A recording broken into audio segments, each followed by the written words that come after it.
What's going on, guys? It is Friday, January 10th, and you are listening to the Charm City Sideline podcast. Tonight, we are live to preview the Ravens-Steelers wildcard matchup that will be taking place tomorrow night. We're all obviously very excited for it. As always, make sure to like the video if you haven't already. It helps us out a lot. If you're not subscribed, feel free to click that button as well. Before we get into the game, I wanted to mention the All-Pro selections that had come out. All-Pro first team, Marlon Humphrey, Lamar Jackson, Roquan Smith, Patrick Ricard. And the second team, Kyle Hamilton, which was a little surprising to me, and Derrick Henry as well, obviously behind Saquon Barkley. So Lamar Jackson gets that first team All-Pro nod, most likely meaning he will also win the MVP. So the MV3 is on for Lamar Jackson. But tonight, I am alongside my wonderful co-hosts, Zach and Dawson, and special guest that most of our listeners probably already know by now, Henry. Henry is a friend of the show and an avid Steelers fan. And he gives us always great insight before a matchup of this rivalry. Third time this season with Henry coming on. Zach, I'll start with you to kick this off. How are your feelings just a little over 24 hours from kickoff? Ooh, they're riding high, I'll tell you that. I'm nervous, but it's a good nervous. It's a confident nervous. It's hoping that the team can still do the job that we know they can and take care of business. Really kind of continue a legendary, historic season for the team, and to see it crumble this early would. Oh, I haven't said it out loud. That kind of hurt. That stung a little bit, but I'm hoping it continues, and this would be the start. Yeah, I kind of directly agree with Zach. I think that we're all super excited for this game, but in the back of our mind, we are nervous. And I think that, this team's a lot more mature and developed than previous playoff teams we've had. So I do have a lot better feeling about this season. So we'll see where we go, man. But I agree with Zach. If this season is cut short, unfortunately, it would leave a really bitter taste in our mouths and it would suck. But I'm feeling really good about this game. And it's also exciting to get the opportunity to put out, our fellow friends, the Pittsburgh Steelers, out, put their season to rest. What you got, Henry? Now I'm excited. I'm a little nervous, but I feel like the expectations are so low on the Steelers right now that it doesn't feel as nerve-wracking as like a normal playoff game would, especially going against the Ravens.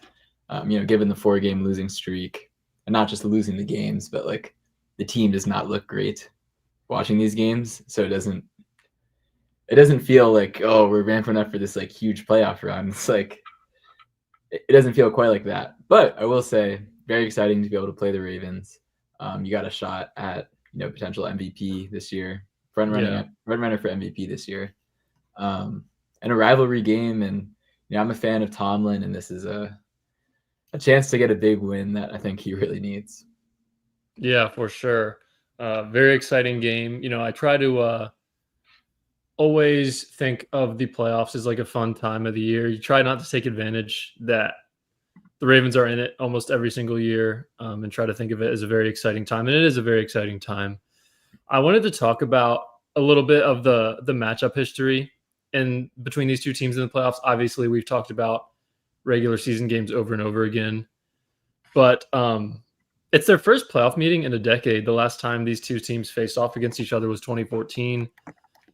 Obviously, the Steelers won one game this year. Ravens won one game this year in the regular season. I wanted to just quickly break down the 4 games to just provide a little context of what this rivalry has meant over the years. Their first meeting was the 2001 divisional round, and this was when the Ravens were defending champions, and the Steelers knocked off the Ravens 27-10 in Pittsburgh. Ravens offense had just 200 yards of offense. Ravens' only touchdown was a Jermaine Lewis punt return. And that was the year the Patriots went on to lose to the Patriots. Steelers went on to lose to the Patriots in the AFC Championship. The second meeting is the one that I'm not sure how well Zach and Dawson also remember this, or Henry. We were all about 5, 6, maybe 7 years old in this one. Very demoralizing loss. Ravens lose 23-14 to the Steelers, with Henry having a picture right there of the Troy Polamalu pick 6 that gave the Steelers a 2-score lead with about 4 minutes to play. That year was Flacco's rookie year and John Harbaugh's first year as head coach. So it was a very promising season, getting to the AFC Championship that season. Then just 2 years later, Steelers do it again, 2010 divisional round. Steelers win 31-24. The Steelers outscored the Ravens 24-3 in the second half of this game. Once again, bad offensive performance from the Ravens, 126 yards on offense. Steelers lost to the Packers in the Super Bowl that year. A very fun watch for me, and I'm assuming Zach and Dawson as well. Sorry, Henry, but finally, Ravens get their first win in 2014, defeating the Steelers 30-17. Pretty even back and forth game for a while, but the Ravens took control in the second half. This is Flacco's best game against the Steelers. He was 18 for 29, 259 yards and 2 touchdowns. Ravens lost to the Pats the next week as Julian Edelman threw a bomb touchdown against the Ravens. So this will actually be it's just a comment about Big Ben bringing 2 tears. Yeah, that was rough. This will be the first game in Baltimore in the playoffs between these two teams. So anyone have any thoughts about those past games or what it means to finally have a game in Baltimore this year? Honestly, like the past between the Ravens and Steelers is so scary to think about, especially the recent memory. Like for us, it's all traumatizing. And it feels so nice, just weeks ago to finally get them in our territory and kind of handle business. And I'm hoping that this is, reminiscent of what's going to happen tomorrow night in Baltimore. It's a big time matchup, and it's crazy to sit here and think that it's the first playoff matchup between the two teams given their past in Baltimore. So that's really exciting, and I'm just glad it's in the Charm City because, honest to God, if this game was in Pittsburgh, no matter if the same exact circumstances as these teams are right now, I would not feel good about this game tomorrow night if it was in the Berg. There's something about it, dude. We just play like absolute garbage when we're in Pittsburgh, so I'm super excited for the game, and I think we'll be out rolling. Henry, you got any thoughts about those? I'm assuming you weren't watching the one in 2001, but either the 2008 or the 2010 games? Yeah, I just remember watching the 2010 game. We're at a beach house with like a bunch of family friends, and my family's watching in this like theater room or whatever, and it's like that first half was terrible. It was offense couldn't get anything going. The weird like fumble, Big Ben fumble, we're just lying on the ground, no one wants to pick it up, and then the Ravens run it in.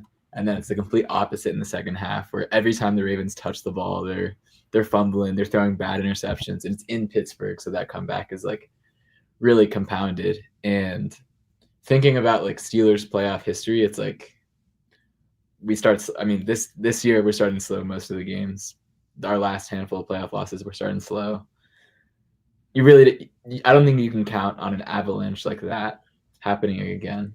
But there's some like great playoff moments in these games. You got the Troy pick 6 to send the Steelers to the Super Bowl. You have Antonio Brown helmet catch at the end of that game, which is like it was 3rd and 19, bomb down the sideline, catches in his helmet. That's Antonio Brown's rookie year. Yeah. So I think this is like, these sort of stages are great times for players to like break out, cement themselves in the rivalry, especially in a game that really matters where like, Lamar is playing. I mean, it's a playoff game. It matters, of course, but like Lamar Jackson's playing, Steelers, most of their starters are playing.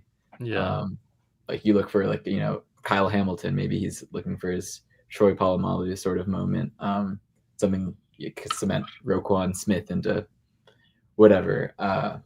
It's just a great chance for people to step up, and it's really exciting. Yeah, definitely a very fun rivalry and very exciting game.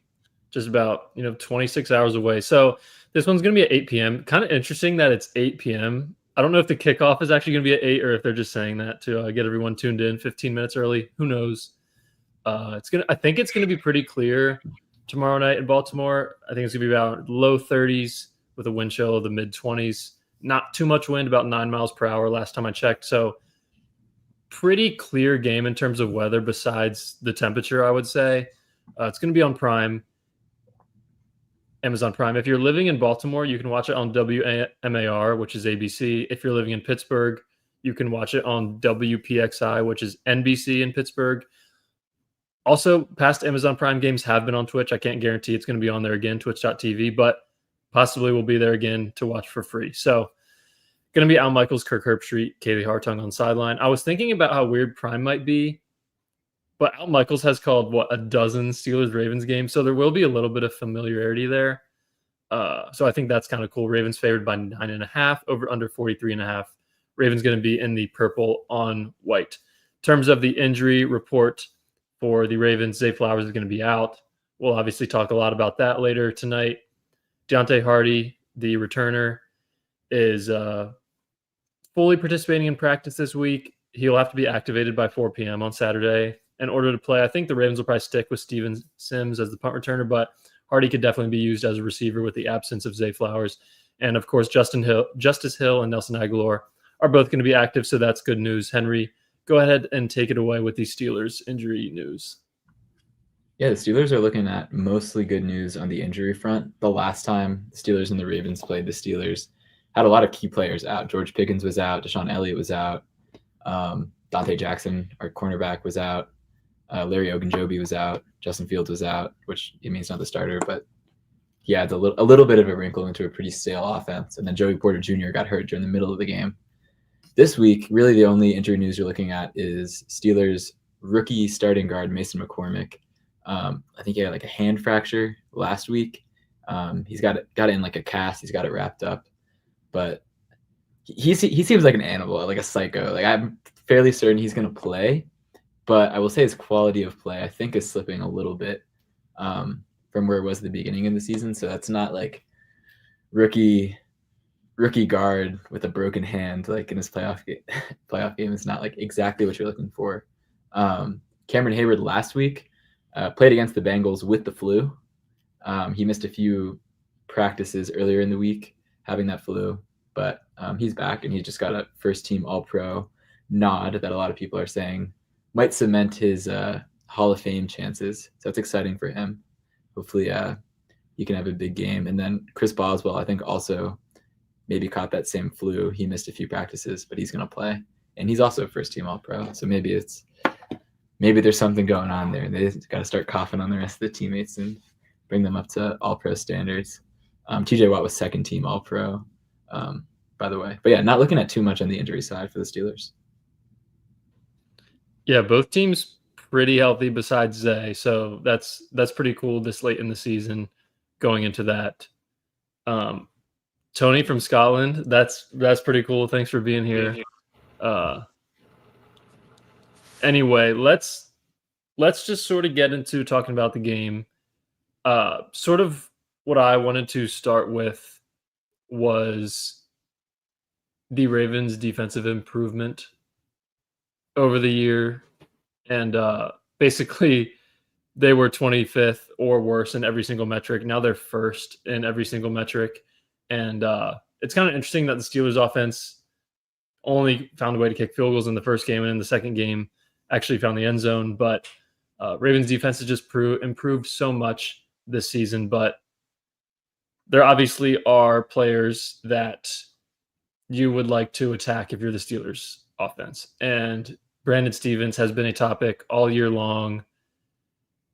I think that after the benching of Trenton Simpson, I think Malik Harrison has struggled in pass coverage. I will say that I think the combination of Stevens and Trey White on the outside and Malik Harrison, I really think those are the only guys the Steelers are like, let's go attack this person.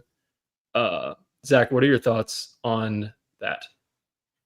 Well, I think we've been bashing the Brandon Stevens really headline of him being, poor over the last bit of, I guess, this season. I can't really highlight a few times where he's been, eye-opening, but overall, just the defense is clicking at the right time, right? When people talk about Super Bowl contending teams, they talk about them hitting their stride at the right time, and the defense is. It's plain as day. Take into account the 2 pick sixes over the last 2 weeks, right? That doesn't just happen for every team. Those are things that happen whenever you're a team watching and playing the game at a different level, and it's all coming to such a fruition that they are so confident right now and such a well-oiled machine that's finally getting going after, the first 11 weeks, that when someone says that they can be a Super Bowl contending team, when we say as fans that they can be a Super Bowl contending team, we're pointing at the defense being just as big of a factor as the offense, especially in a game against Pittsburgh where we don't have Zay and we're going to be counting on a big play or two from the defense to get us a great other side of the field drive. Yeah, and I mean, like, dude, okay, hold on. Like, when you look at this matchup, like, obviously the Ravens defense is really good. And when you talk about the beginning of the season, like how bad this Ravens defense really was, and now, like Brad mentioned, you look and they're like seriously like first in every single metric from the later part of the season. That's just absolutely remarkable, because usually in a situation where like one unit gradually improves over the course of the season, they wouldn't be first in every metric. So we're talking about like a seriously like championship caliber like defensive unit right now with the way they're playing football. And obviously you guys all know by now, and if you don't, I am not a fan of Brandon Stevens at all. I just am not a fan. It's hard for me to spare the guy some credit because he's been a liability all season long and it hasn't improved at any moment. I can't remember one game or one moment where I was genuinely like, okay, like he can be serviceable. Like, so, you know, the Steelers are going to come at this defense and you know who they're going to attack. Like Brad mentioned, I would say it's probably a mix of Stevens, Trey White when he's out there, and probably Malik Harrison. But don't be surprised if Pickens is lined up over top of Stevens probably the entire game. So we're going to see it a lot, Ravens flock. So get ready.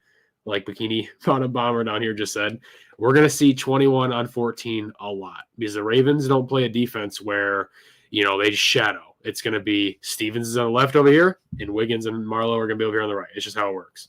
So get ready for that. It's going to be tough to watch that all game. And I don't know what the Ravens' plan is as far as covering Pickens, because I know that he's probably the only one of that Pittsburgh offense that right now you can have any fear of. And I'm not discrediting the Steelers' offense whatsoever, but I'm just saying, like, if you're looking at how good the Ravens' defense is playing right now, Pickens is probably the only one that scares me. And given that he had a really poor matchup last week and he had a pretty bad outing, you know, I don't think he had any catch or any yards. So I don't know. I just hope the Ravens defense goes in this game and plays hard-nosed football like they've been playing. I hope we don't see anything where they get cute and try to change things. Keep our Darius and Kyle back there. Let the linebackers do their job and let the front seven get pressure. Don't do anything like the Ravens in the past where it comes playoff time and you try to change up something or trick the other team and get cute, because that's what has bitten us every single year and has caused us to get bounced in the playoffs. And if we see that this year, man, it's going to be some dark days in Baltimore, I can tell you that. And before you get going, Henry, I wanted to point this out because I wanted to impose a question to the Steelers fan. Steelers haven't scored over 20 points, over 17 points in the last 4 weeks. It seems like the offense is the problem right now.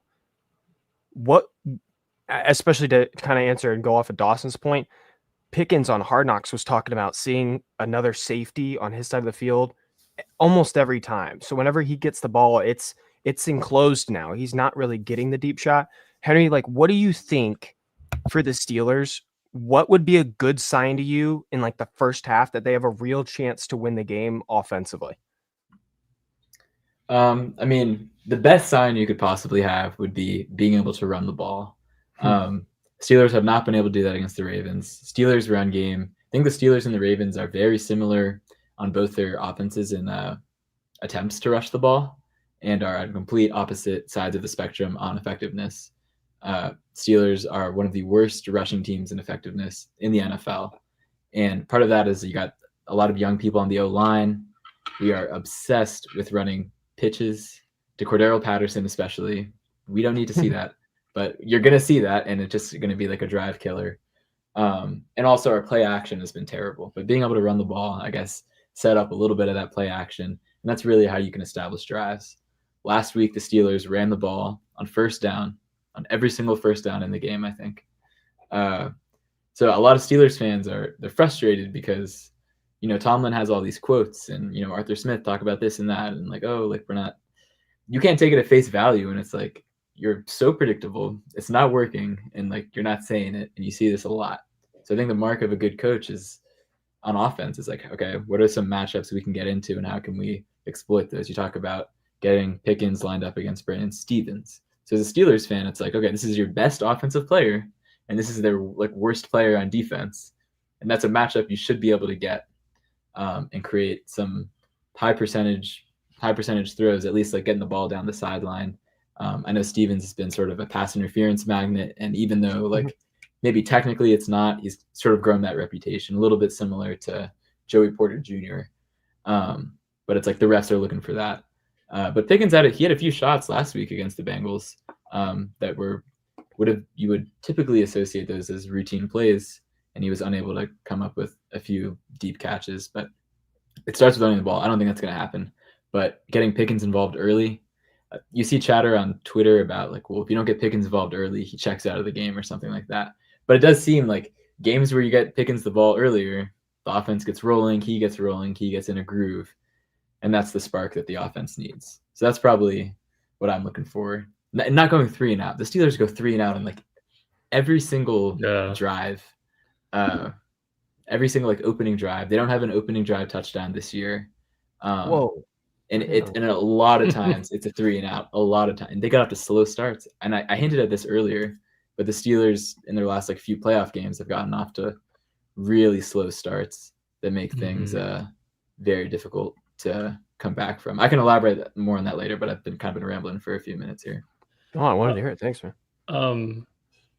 Henry, I wanted to talk to you about more of the Steelers offense. I was looking at next gen stats, and this is something I've noticed, and I'm sure everyone has noticed, that Russ's decision making has taken a hit. And the stat I found was that in the Week 16 game, Russ took an average time to throw of 3.25 seconds, which was his longest in any game this season, and didn't play that well, I would say. But I think he's at his best when everything's on time. And in that Week 16 game, he was 10 for 10 when throwing the ball under 2.5 seconds after the snap. So I wanted to get your thoughts on that, and more so like your opinion on Russ over the last couple games. And also, if you want to talk about it, how you think the Steelers might utilize Justin Fields in this game as well. Yeah. Justin Fields would probably be a quicker answer. I'll lead off with that. Arthur Smith, I think someone asked Arthur Smith this earlier in the week, and I think he said like something like, we're leaving no stone unturned or emptying the clip, something to that sort. I think he'll get it. I think he should get involved a few times. I think especially in the red zone, that's where I would look to get him involved. I know it's risky down there, but it's risky anywhere where you put him in if you're worried about him fumbling a snap or something. But if you're trying to unlock that run game a little bit, especially in the red zone where the Steelers have struggled, I think that would be the time to do that. What was your first question? It was about Russ scrambling around, making bad decisions. He's better when everything's on time. Yeah. I think some of that you look at, again, like the mark of like a good coach is what can you scheme up so things are available to be out on time.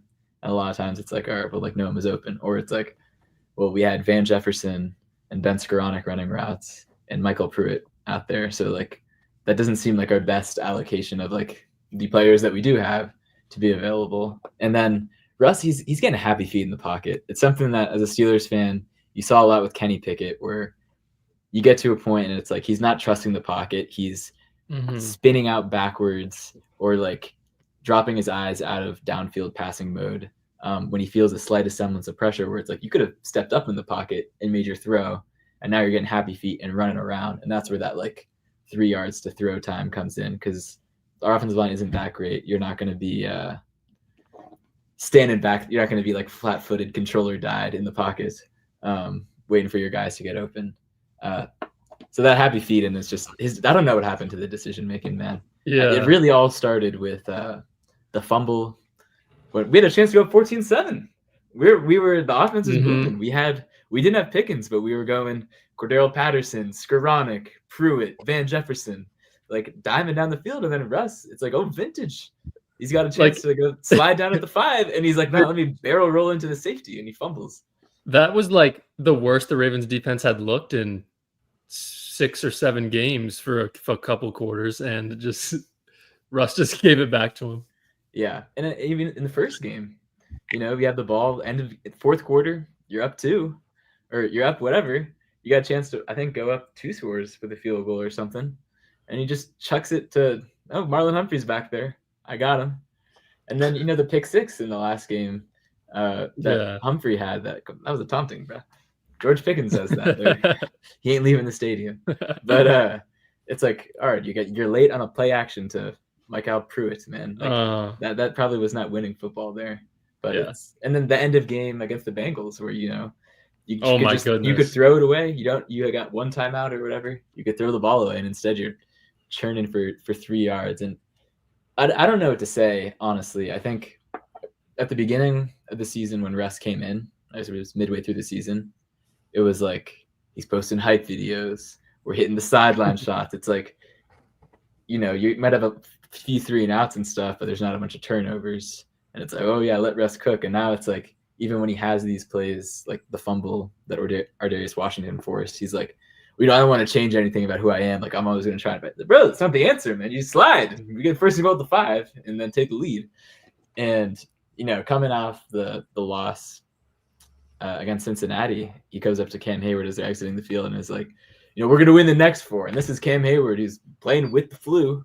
Just had an amazing game. Had like 2 batted passes. Was one of the reasons the Steelers' red zone defense has looked great. He's cementing his first team All-Pro campaign this year.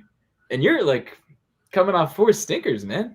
You missed Pickens wide open down the sideline to like end the game. You like should have been in a position to win that game. And it's like, I guess maybe that's good leadership, but it kind of comes off to me as like, how like transparent, how inward like looking are you? I don't know. I don't know what's gonna happen, but he's someone that's won a Super Bowl. I think it's good to remember that. Steelers haven't had a ton of playoff success. Russ has won a Super Bowl. Lamar hasn't won a Super Bowl. A lot of people on the Ravens haven't won a Super Bowl. And you get into the playoffs and it's a clean slate, I guess. So anything can happen, and that's what I'm hoping for. All this talk and how favorable this matchup is for Baltimore, just for us to barely win 14-13 on a game-winning field goal. Every single Steelers-Ravens matchup goes the same. So, yeah, it's anyone's ball game tomorrow night, dude. The season, everyone's 0-0. This is a fresh year, dude. It's anyone's ball game. Yeah, I want to flip the side of the field from what we were talking about. I found quite the awesome stat. You can figure it out if you've really just tacked on which games Derrick Henry has really played well in, but the Ravens are 10-0 when Henry gets 90+ yards rushing. Talk about a guy that is ready to be back in the postseason, and also the anticipation for him in the postseason. I'm excited because this whole week Lamar's had that quote about the pressure and he gets antsy and his excitement and all, and you brought in Derrick Henry for this reason.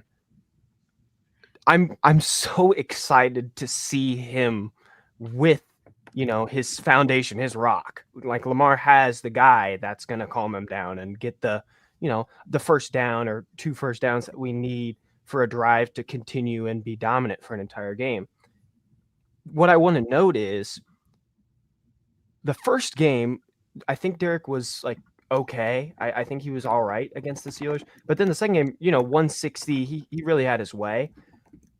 How do the Ravens make sure that he goes off like that again? Because in a game where, if possible, if Lamar does tend to start slow or end slow, whatever, where he does not get going, we have to have Derrick Henry getting going, because if Zay's not able to provide a spark and the Steelers' deep plan is really to load the box and not allow any runs, what happens whenever Lamar is stalled and Henry is stalled and the receivers, can't bail us out or make an extra play? That's a good point. We have not seen a Ravens playoff team under Lamar where Lamar has his safety blanket, if you would, his rock, his guy, this guy that he can rely on, other than himself having to carry and do all the work. This is a guy finally that if Lamar does start off, slower, like Zach said, or, the narrative of the playoff Lamar comes out, what people say, we actually have a guy we can lean on and expect, to carry this game and still get us the win, even if it's not our quarterback. So it's going to be super exciting to see Derrick Henry. And he's so pumped. Like, this guy's ready. Like, he's ready for some smash mouth playoff football again, and in a different uniform this time. And it's going to be so exciting, dude. I cannot wait for tomorrow. Yeah, there's a tweet from Cole Jackson talking about losing Zay, and how important it's going to be for the offensive line. We saw a comment in here about it. The Ravens offensive line did not play great against the Browns last week, but in terms of the run game against the Steelers in week 16, according to Next Gen Stats, Derrick Henry had 7 explosive runs, which is runs of 10 plus yards versus the Steelers. That was the most in a game by any player this season. So dominant against the Steelers a few weeks ago. He finished with 162 yards on 24 carries and forces 8 missed tackles. Deshaun Elliott was out in that game, which Henry, correct me if I'm wrong, but I think Minka played in the box. And was it KZ who sort of moved up to that single high role? So I think having Deshaun Elliott back will help them out a lot in that sense. So I guess I wanted to ask Henry how you think the Steelers can slow down Derrick Henry a little bit more in this one. Yeah. It was sort of no secret between Eagles game, Ravens game, Chiefs game for the Steelers that there was a lot of miscommunications on defense. Nothing was sound. Like run fits were terrible. The body language after every play is like dudes turning around to each other like, what's going on here? And part of that was injuries. I think Deshaun Elliott is a tremendous tackler. I think his missed tackle rate is one of the lowest in the league, and he's got a lot of tackles. He plays with great energy downhill. And you're also getting Larry Ogunjobi back. He's a pretty good run defender too. TJ Watt was like a few days back from getting like injured against the Eagles that game. Maybe he's a little bit healthier. But not having Zay Flowers for the Ravens is huge because the Steelers do this. The Steelers do this every game anyways, where their game plan is like, we're going to stop the run. We're going to try and stop the run. And in the first time that the Steelers and Ravens played, you saw that, and it wasn't, you had a forced fumble on a run. But then when you saw a lot of times, it's like an early down stop leads to 2nd and 9, 2nd and 11, 2nd and 12, or you get a holding penalty on the run, and you're in 1st and 20. And that's when you throw the Ravens offense off rhythm, get them into longer passing scenarios. And that seems like a winning formula this week, especially when the Ravens don't have Zay Flowers and the Steelers have a healthier secondary. So selling out to stop that run as much as you can and making someone else step up. You talk about a lot of the Ravens playoff woes, and it feels like what the playoff game feels like, where like the disaster's brewing, where you're like, oh, come on, it's one of these games. It's like, how can the Steelers get the Ravens into one of those scenarios when you're already down your top receiver, and you have the MVP, like the odds just flipped now. Looks like he's going to be the MVP. It's like a lot of pressure all of a sudden bottling up here. And it's like, let's see who for the Ravens is going to be able to step up. Well, you can sell out to stop Derrick Henry all you want, Henry, and the Steelers can do everything in their best power to stop the run. But let me introduce you to a guy known as Alvin Kamara 2.0 and Justice Hill making his return to the field this week. He is going to be a little fireball, and I cannot wait to see Justice Hill back in this offense. He's been the unsung hero of this offense. I've been saying it all year long, and so is everybody else. And I cannot wait to see this guy back. And he's pumped up. He's an awesome dude, and he's going to be fired up to just get on the field and play football again, not to mention everything he serves to this offense. In a game where you lose a guy like Zay Flowers, getting a guy like Justice Hill back is equally as good or bad, however you want to put that. It's going to be a big-time asset for Baltimore to get back at a really crucial time. Yeah, and let's hope if he gets a wheel route down the sideline against Steelers linebacker, he holds onto the ball a little tighter. But, be looking for that. He's a great player. I know Keaton Mitchell's exciting too.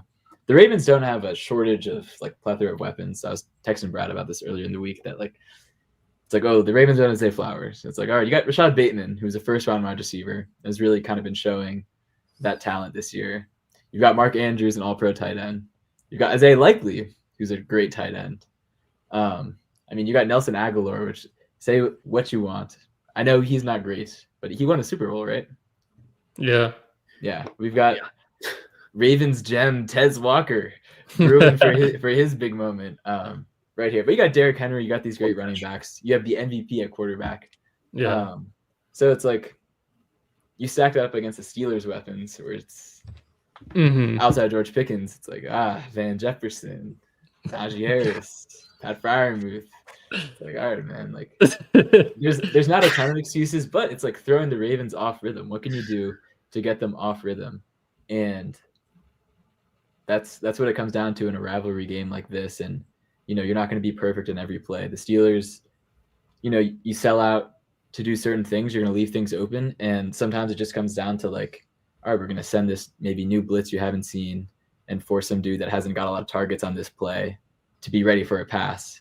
And maybe Lamar's not ready to look that way, something like that. And that's what it comes down to.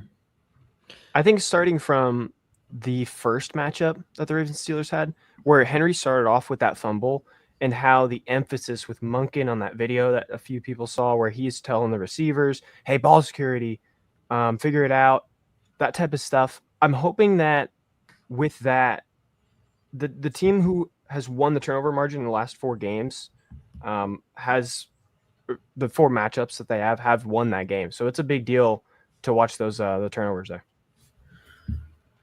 Yeah, and I wanted to mention, Henry also touched on it, the Steelers, I think, blitzed a ton in both games against the Ravens this year. And it's a good point. Like, you get pressure on Lamar. You saw it in the first game with Lamar and Bateman having a miscommunication. There's a very high chance that Lamar and Tez have a miscommunication. Lamar and, Aguilar hasn't played in a month, have a miscommunication. Tylan Wallace maybe. So we'll see. There's another thing I wanted to mention. I just wanted to talk about Rashad Bateman a little bit, because this is kind of like his moment, in my opinion. I was, and like, no offense to him at all, but like, I was watching Colin Cowherd today, for example, on the Herd, and he was talking about how Zay Flowers was out, and he was like, who else do they even have at receiver? He was like, they have no one else at receiver. When like you have a guy, first round pick, who rookie year, groin injury in training camp, came back, had a solid second half of the season. Second year, 300 yards in his first 3 games that season. Liz Frank injury, out for the year. And then last year, he played 16 games, but he only had 367 yards and 1 touchdown. I told Zach and Dawson this. I was watching the AFC Championship back a couple weeks ago to torture myself, the All-22 film. And like, Bateman was like barely on the field. Like, I don't even think they trusted him that much. It was Odell, Aguilar, and Zay almost the whole game in 11 personnel. The season, 45 receptions, 756 yards, 9 touchdowns. Only 8 players have more receiving touchdowns than Rashad Bateman this year. So he's having a really good year. I think he could even, I don't know if he's a number 1, but I think if he was a number 1, he probably would have been a 1,000-yard guy somewhere. I have a lot of faith in him. It's more so because we saw Bateman get injured against the Eagles when Deontay Johnson refused to go into the game. It was just as problematic having only Zay and not Bateman. I think they're 2 separators that are great route runners, and like, losing one or the other is big either way. I guess to Henry or to Zach or Dawson, like, what do you think they do with Bateman? You think they start with screens? Do you think they just run with Henry to start the game? Like, I feel like they should try to get Bateman involved early in this one. What do you guys think? I'm pumped, dude. I freaking love Rashad Bateman, and he's been so good this season. And I'm so pumped to see how they utilize him tomorrow, being, the clear and away wide receiver 1. But I realistically don't think we're going to see a lot of them like early on in the game. Like, I think the Ravens are going to come out of the gates firing in this, just running the heck out of the football. Like, I don't see why you wouldn't. And I think that you would try to establish that early because, like Henry said, the Steelers are obviously going to try to sell out and stop the run. Like, that's going to be their main commitment tomorrow night. It's going to be, oh my gosh, we got to stop Derrick Henry. We got to slow these rushing lanes down and limit them, because they're going to just gash us all night long if we don't, and we'll never even get a chance to compete in this football game. So I think that you're going to see Derrick Henry easily running for 20 to 25 times this game, and I'm super pumped to see what we do get from Bateman. I just realistically think that this is a game where we could probably expect a line of 5 catches, hopefully like 80, 90 yards, maybe a touchdown or 2. That'd be sweet. These people out here saying he's going for over 100 yards and stuff, I just don't see it happening. I don't think it's going to be that kind of game plan. I don't think that's the way our offense is going to operate tomorrow night. I think that it's going to be truly spreading the football like Monken's done for years in such a great way. And that's what he's been known for as an offensive play caller his whole career. spread the wealth, get everybody involved, get Nelson a few catches, get Rashad a few catches, get Mark Andrews involved, get Isaiah Likely, get Justice Hill. Like I really think we're going to see a very even share of targets for every single person, and I'm super pumped to see who benefits the most out of it. And I hope we can see some Tez Walker tomorrow. I know it's a big game, and you're calling for a lot from a rookie who has one catch in the NFL, but like this guy's got to get utilized, man. You have to get this guy going. And I like that. I like saying I want Tez Walker to be involved, but I think I would rather see someone like Tylen or someone like Nelson in the game, or more specifically, Isaiah Likely. I think he tends to have pretty good games against the Steelers in the past, and I think it could easily continue this week. I think his involvement is going to be key. But also, another Hard Knocks note, Tomlin was not happy about how much the Ravens involved Mark Andrews, and I think if they can even get him the rocket a little bit, then I think it's important to continue going. Sorry, Henry, go ahead. The Steelers, like, they're not great at defending the tight end, and Baltimore's got 2 great tight ends. So that's honestly where I'd be looking for like an uptick of passes going in that direction. I think in two Federal said this, keep the main thing, that like the tight end passing game is not something like new for the Baltimore offense, but I don't think like you need to all of a sudden be like throwing a screen pass to Rashad Bateman on like the first play to get him warmed up. Like, nah, like I think that's where you get into like a playoff game situation. You look back on it and you're like, what the heck were we doing? And that's how you end up with like, oh, Derrick Henry had 14 carries this game or something like that. Yet there's enough talent across the entire team. You've got Pro Bowlers on the line, MVP quarterback, great tight ends. There's enough talent to make things work and stick to pre-existing game plans that you've had. That's such a great point, Henry. I love what you just said, to be honest with you. I will say, in terms of getting Bateman involved, I want to see him in motion a lot because I think in both the first 2 games, Joey Porter, I think, shadowed Bateman a decent amount at least, whereas on the Ravens side of things, which we can talk about the Ravens defense more, Ravens just play sides with their corners. So it's like easy to get a matchup with Stevens or Trey White. Like you can just not put Pickens on the right and Nate Wiggins will never be covering him.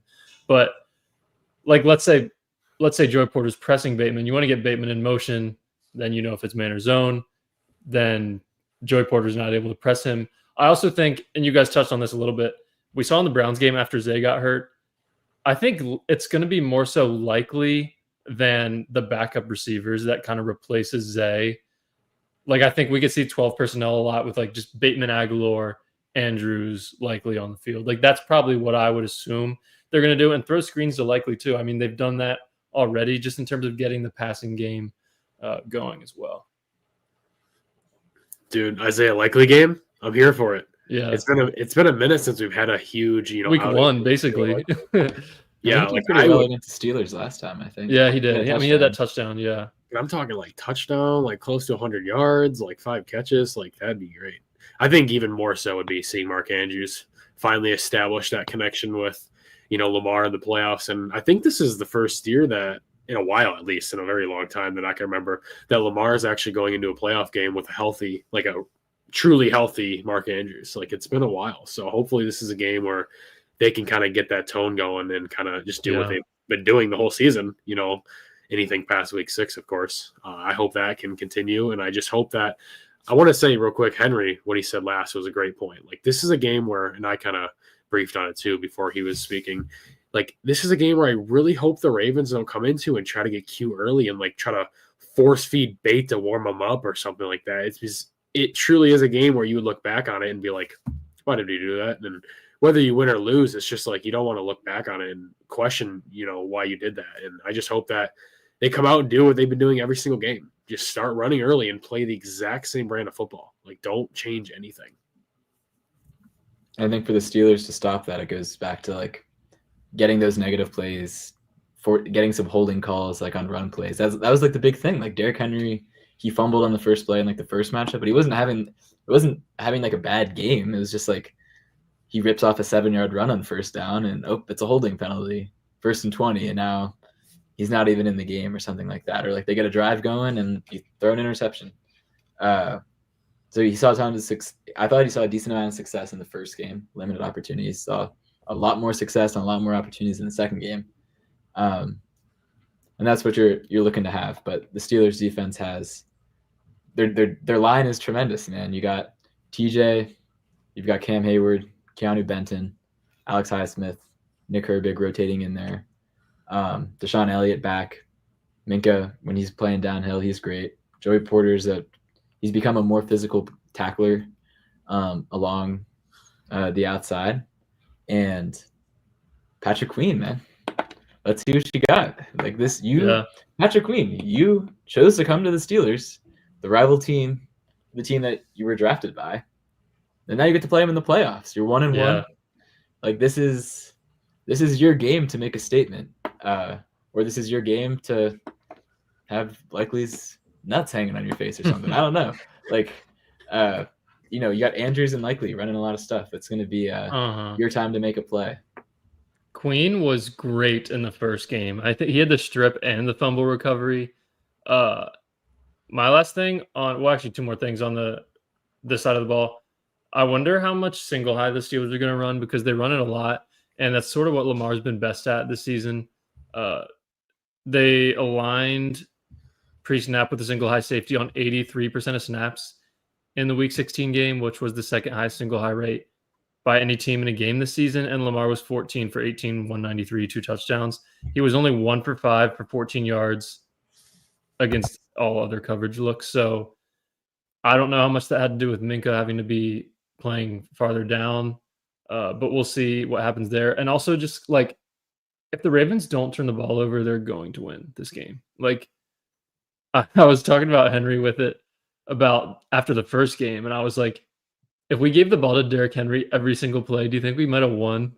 And I think he disagreed a little bit, but like, obviously it's a bit of an exaggeration, but like, seriously, they might have won that game in Week 11 if Derrick Henry had like 45 carries and didn't turn the ball over. So that's really the key. And also on the Steelers side of the ball, Russ can't have like 2 picks either. So every single playoff game, the AFC Championship last year against the Chiefs, Ravens had 3 turnovers. The Chiefs had 0. It's really like every playoff game, you win it the same exact way. Just don't turn the ball over and wait for the other team to do something dumb. Like kick field goals on 4th and 1, punt the ball at midfield, especially when you're playing a team like this, like probably a bottom 5 offense right now.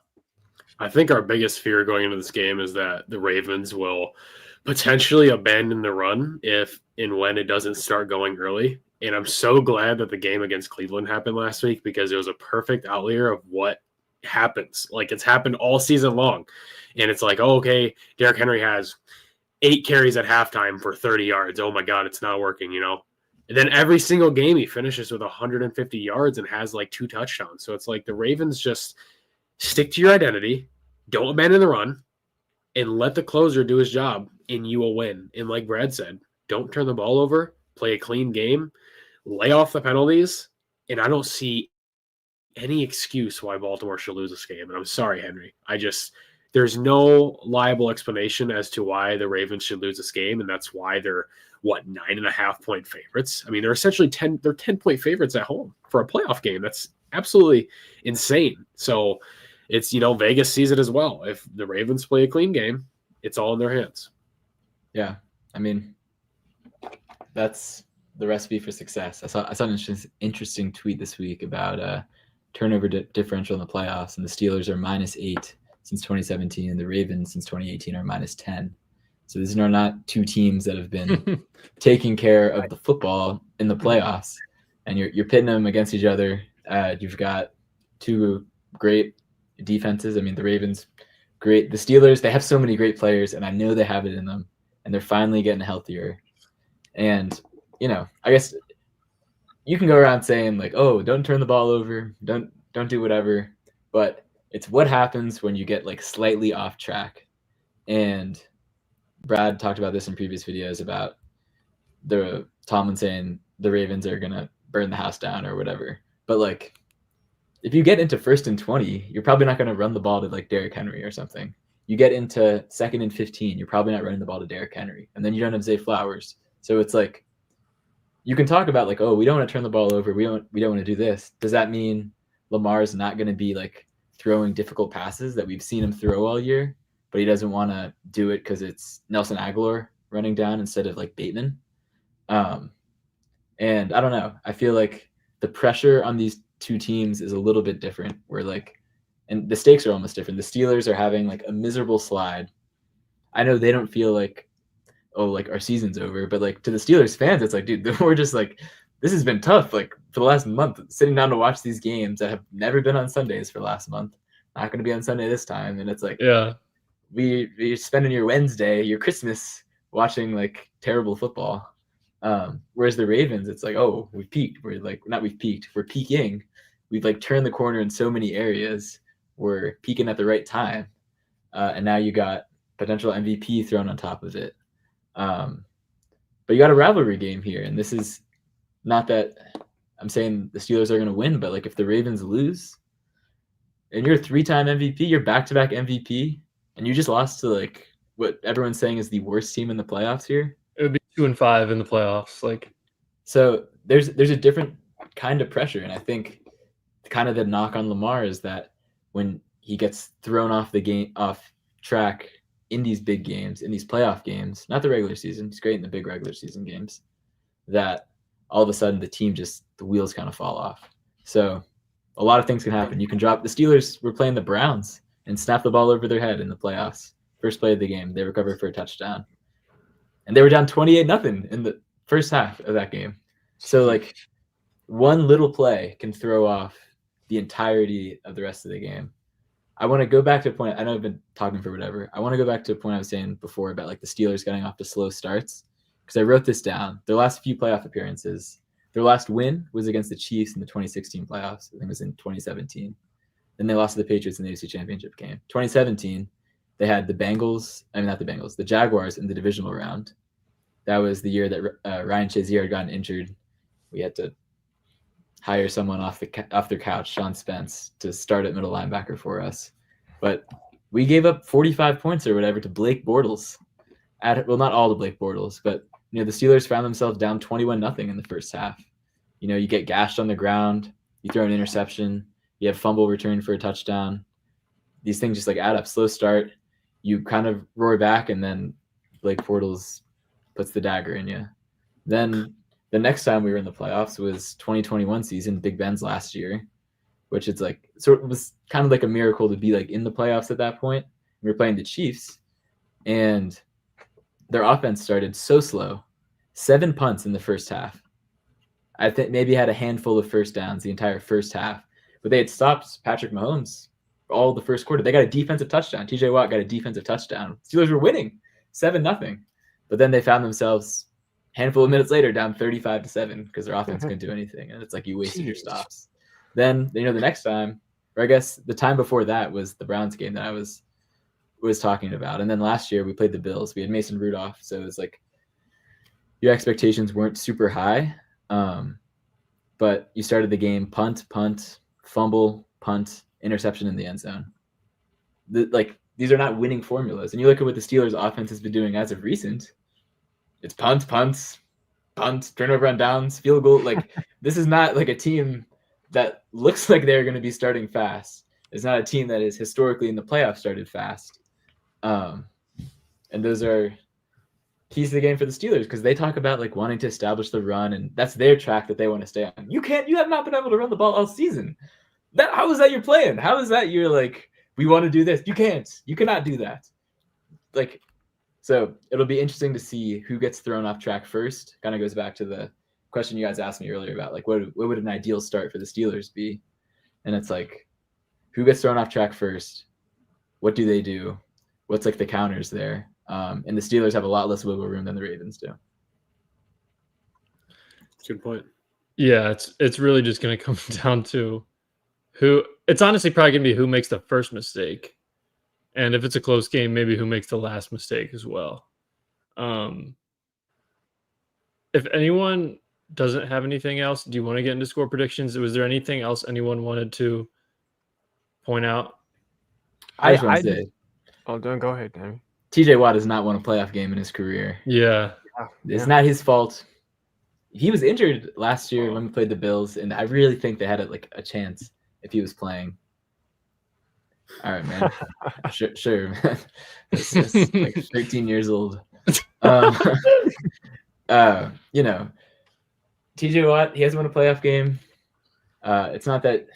I mean, he had a touchdown when we played the Chiefs. That's like massive. He tipped a pass that ended up an interception before that. But like for him, this is just huge. And for Tomlin, the stakes. I mean, he hasn't won a playoff game since the 2016 season.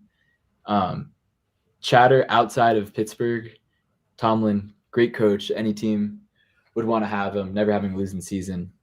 And when you look at like the quarterbacks he's had recently, since like 2018, when like Ben started declining after that season, it's like I can see how this is impressive. Getting 9-10 wins with Mason Rudolph, Kenny Pickett, washed Big Ben. You can see how that's impressive.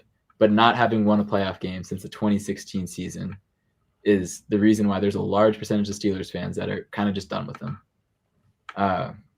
So those are the stakes on the Steelers side, not necessarily looking at like we're starting this big playoff run, but it's like something's got to move here, or else you might see a different like Steelers team the next time something like this comes around. Yeah, my big key was really the trenches. I saw one stat that Derrick Henry's the leader in NFL history for rush yards. I mean, that's ridiculous, almost 100 yards. Then you have the dominance of the Steelers D line, getting some reinforcements back. That makes them a little scarier. You have really a Ravens D line that we, by mid-year, we were asking for a trade. We wanted help with it, and they end up second in sacks. I'm not totally sure about any pressure or extra statistics with it, but I mean, say what you want. That's all you can ask for. That's perfect. And I think the advantage that the Ravens have is, well, the defense over the Steelers offense, but I think specifically the pressure that they can get on Russ to create that first mistake that Brad's talking about. And getting him a little shook is pretty key. Making him make a mistake is really the beginning of that downfall of their offense last game. And then on the other side, Ravens have allowed 4 sacks in the last 4 games. They're playing really good protection on offense and letting Lamar be confident and in the pocket be a fantastic thrower. If you look at last week, the last game against the Steelers, they weren't really that amazing protecting Lamar. It was Lamar making a lot of plays. And sure, we're accustomed to that.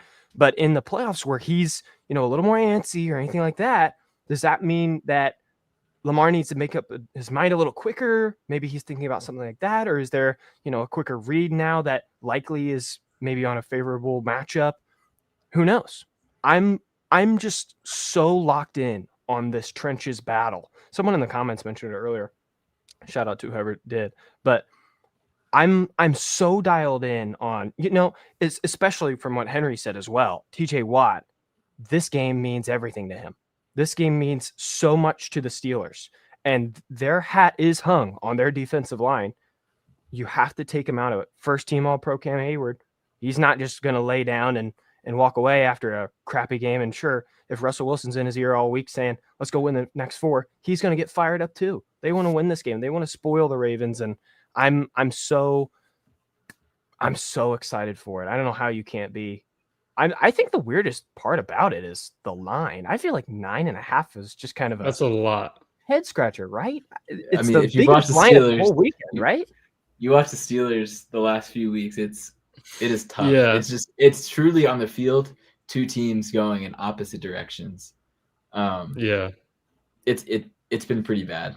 And I think Steelers fans understand the line. Yeah. I mean, I kind of understand it too. And I guess we can do score predictions now. Sure. I will start. I got Ravens 24, Steelers 13. So I guess I understand the line if I have the Ravens winning by 11. I think the Steelers offense, for a lack of a better term, is really bad. And I do think I think maybe they can score a touchdown or two. We saw them use Jalen Warren a lot more than Najee Harris in the Week 16 game. I think Jalen Warren had like 30 or 40 snaps, and Najee had like 17 or something like that. He was good, yeah. I think Warren is a better player against the Ravens defense, who allows 80 rushing yards per game, for example. The second best rushing defense allows 93 per game. So, and then it's like 94, 95, 97. So it's Ravens are like 13 yards better than the second best rushing defense. I think Steelers can use Warren a little bit and maybe hit a couple shots to Pickens or Mike Williams. I think that can get them a touchdown or two, if not 2 touchdowns, maybe 2 field goals, 13, 14, 16 points. I think the Ravens have like figured it out. I think the Ravens losing the Week 11 game to the Steelers sort of helped them understand that like they do this every time they lose. And I think they became self-aware of it. We saw Marlon Humphrey talking about it in his presser before the Week 16 game. And I think the Ravens might not be super explosive like they were last game on offense, but I think they're going to put together a couple nice drives, not turn the ball over, score 20, 24 points, and be able to win this game possibly handily if they just do not make mistakes. And like I said, I think they know that. So we'll go to Dawson next. I think I'm going to this game. I think the Ravens handle business. I don't think that they blow the Steelers out by any means, but I do think that line is truth to be told. And I think a 26-17 victory is my prediction for this game. I do think the Steelers will get in the end zone probably a couple times. We know George Pickens is going to eat Brandon Stevens for dinner. That's going to happen. We know that's going to happen. So I see George Pickens scoring a touchdown, and I think they'll get down towards the goal line, and I think Najee or Jalen will punch it in. Probably Jalen, actually, not Najee. But I think the Ravens handle business, but I do think this game is like never at any point during this game, I think like it's over. Like I think it will go down to the last few minutes of the game, and it will kind of be like, okay, Ravens win. But we'll see what happens, but 26-17. Yeah, I'm seeing the same kind of colors that you guys are. I said Ravens 30, Steelers 19. So I do kind of understand the line, but it feels like it's going to be closer. Like Dawson just said, it feels like it's going to be a scary looking game up until maybe the final 10 minutes or so. And maybe the Ravens kind of punch it in. But I think of the Chris Sims. Chris Sims was on a podcast talking about really what Russell Wilson can look for a different level to this offense for them. We love Roquan Smith here, but if Roquan is targeted over the middle of the field, I'm really down on the fact that you guys are talking about Brandon Stevens here in the comments, but I'm hoping that the Steelers don't find any sparks really over the middle of the field. Apparently that's their really opening that the Steelers have and have not been able to take really control of. That Ravens tend to struggle there. I mean, if Russ is going to keep going to the outside, it's going to favor the Ravens, and I'm hoping they get it done. I hope Derrick Henry continues that postseason run that he's accustomed to, and gets us a little confident going into next week. And I guess that brings it to me. I think one thing I was much anticipated was you got Arthur Smith versus the Ravens, and you want to talk about a team that was a huge favorite in the playoffs on the road at Baltimore. 2019 Titans. And who's the OC there?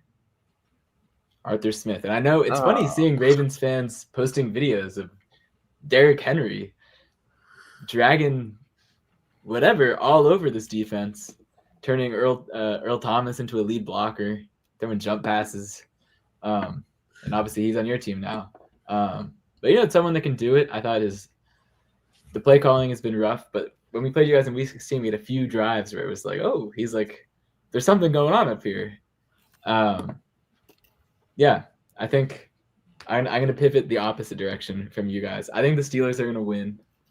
The offense has been bad. It's been bad. A lot of things have been bad. I know.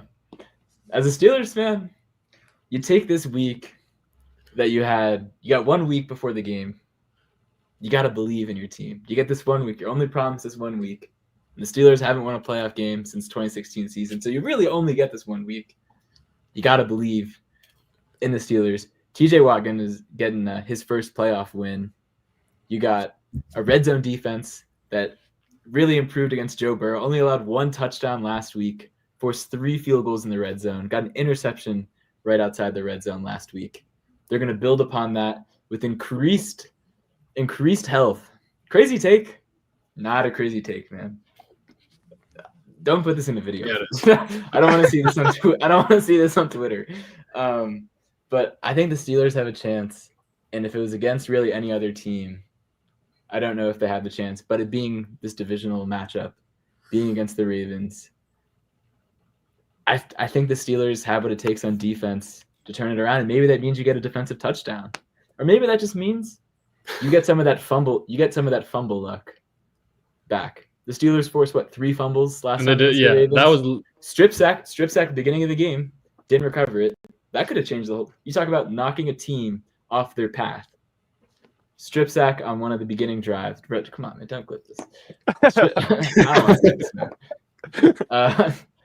man. Strip sack on the opening drive. You got a punt return that could have been recovered, and then when Russ fumbles, we're not able to recover. Yeah. And that's not to say the Steelers haven't had fumble luck in other matches or something like that, but this is a Steelers defense that plays opportunistically. That's something that can throw the Ravens off track. So I'm excited. I'm not saying like Steelers own the Ravens, whatever, but this is what I hope is going to happen. Yeah, and I think the Steelers got a shot.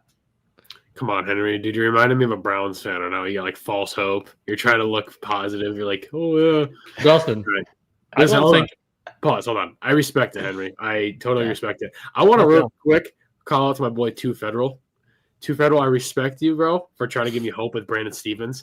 I just need you to know that I am possibly the biggest Brandon Stevens hater you'll ever find, and I have absolutely zero faith in him. And I hate to say this about a player on our team because I love all of them, but I truly dislike Brandon Stevens far more than most people should.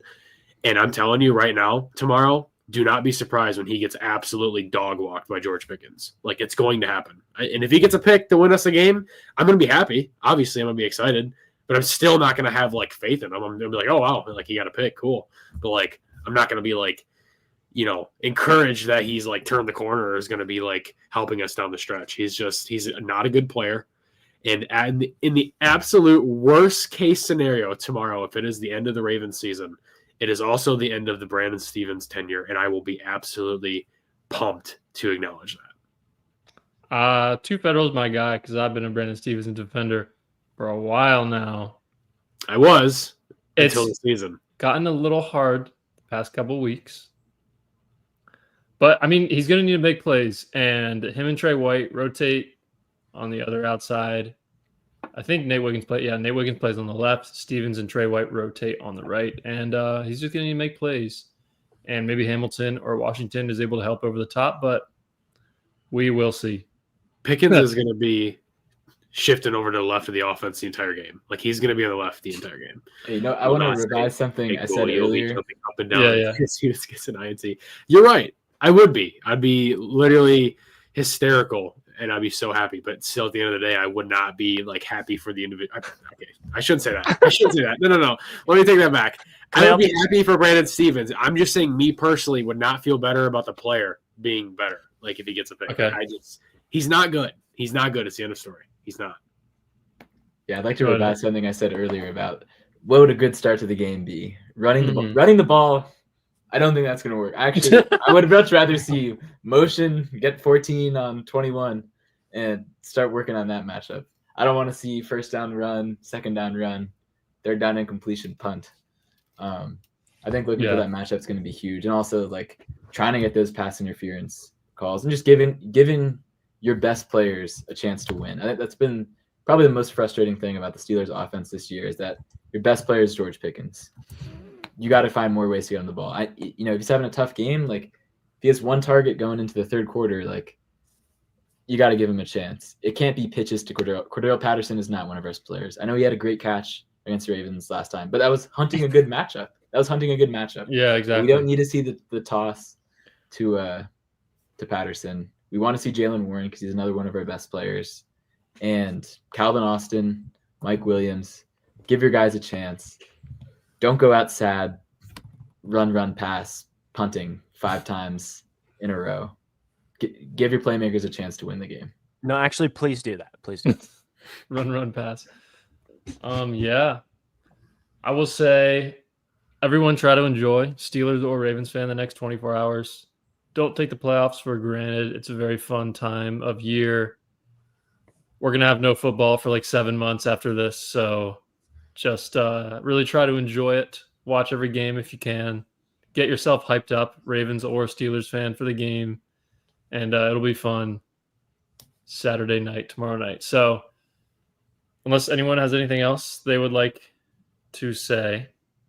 I just want to acknowledge the fact that our king Lamar Jackson is now on his way to a third MVP season. Our boy Lamar is now the heavy favorite to win his third MVP in realistically four complete healthy seasons that he's played. Yeah. He is now on his way to a third MVP, which is absolutely insane, Hall of Fame level stuff. But at the end of the day, I think we can all say, Ravens fans, we don't care about the MVP as much as we probably should, and as much as Bills fans clearly do. We only care about the end result in getting it ring, which would solidify Lamar Jackson as a top 7 quarterback of all time, I would say, if and when, or I should say when he wins the Super Bowl this season. Yeah, couldn't have said it better. 3 MVPs in 4 full seasons played is insane. And like national media is not talking about it, which I understand they probably don't realize that it's 3 MVPs in 4 full seasons, but got to give it to him. He is the 3rd most first-team All-Pros in NFL history for a quarterback. Aaron Rodgers has 4. Peyton Manning has 7. So, holy insane crap, career. 7? Yeah. 7. So, already a Hall of Fame career for Lamar Jackson, and hopefully this will be the year for a playoff run. So, we'll see. Very excited for tomorrow. If you're going to the game, be loud. Should be the loudest game in the bank in a while. I mean, Steelers' first playoff game in Baltimore. Hey, my two brothers will be there. Sam and David. Okay. That's another reason they'll be cheering them on. I got faith in them to do they're gonna do their part, and it's a domino effect. Get those fans doing their part. It's gonna lead into the field. We're gonna get it done. Yeah, I love it.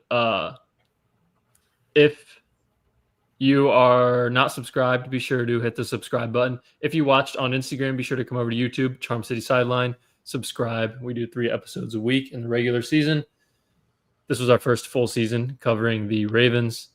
Appreciate everyone for talking to us, communicating with us in the chat tonight, giving us more things to talk about. Like and subscribe. Check us out on Spotify if you'd rather listen over there. Links in the description. And we will be here in about 28 hours breaking down the game. Hopefully you'll win. We'll see you guys then. So thanks for being here tonight. We'll see you guys next time. Peace.